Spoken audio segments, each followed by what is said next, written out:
what's up mga bossing? For today's video, meron tayo ditong PC build na Intel Core i7-12700. Pero bago yun mga bossing, sa mga naghahanap ng computer laptop dyan, meron tayo ditong physical store dito sa Gilmore, Action PC Laptop Enterprises Corporation. Waited po kami sa IT Village. I-comment ko below ang aming location. So let's go mga bossing. Share ko sa inyo ang specs. Meron tayo ditong processor na Intel Core i7-12700. At ang motherboard niya is Gigabyte B760M DS3H. Ayan, 4 slot RAM. At meron tayo ditong 16 gig dual na T-Force Delta RGB.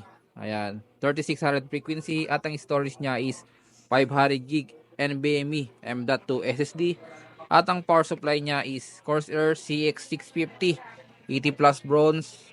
At ang video card niya is Ino 3D na RTX 3060. Ayan yung graphics card niya, 12 gig.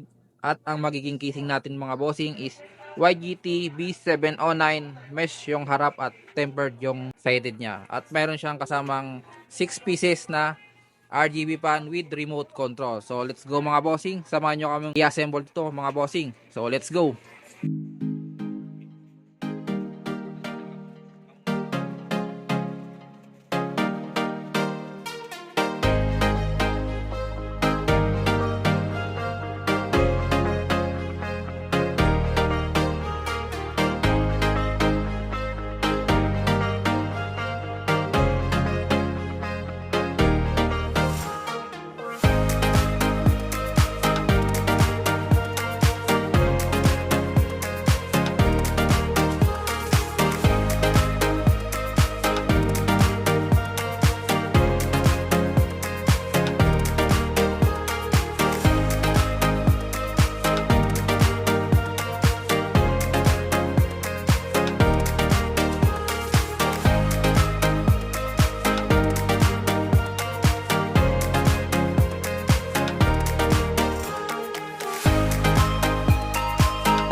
Ito yung video card niya mga bossing, Ino 3D na RTX 3060 12 gig graphics.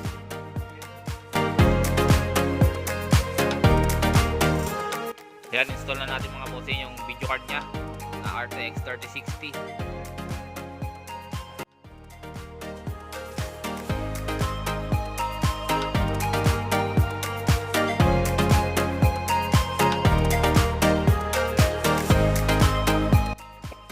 So na mga bossing yung finish setup natin. Ayan. Meron siyang 6 pieces na RGB fan with remote. Ayan. Ayan. Pwedeng red lang, green, blue, at random color. Ayan. So sa mga naghanap ng ganitong PC build, comment lang kayo below mga bossing. Ayan. Thank you for watching.